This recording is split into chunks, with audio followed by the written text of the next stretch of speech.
నీ గోడలు మరలా కట్టించు దినము వచ్చుచున్నది. అప్పుడు నీ సరిహద్దు విశాలపరచబడును. ఆమేన్. నీ గోడలు కూలిపోయిన స్థితిలో ఉన్నవేమో. నీ యొక్క ఆత్మీయ స్థితి కూలిపోయిన స్థితిలో ఉన్నదేమో. మరలా ప్రభువైన క్రీస్తు వారు కట్టిస్తూ ఉన్నారు.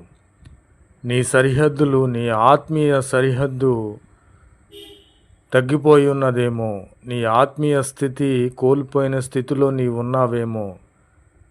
అట్టి ఆత్మీయ సరిహద్దులను విశాలపరిచే దేవునిగా ఉన్నాడు.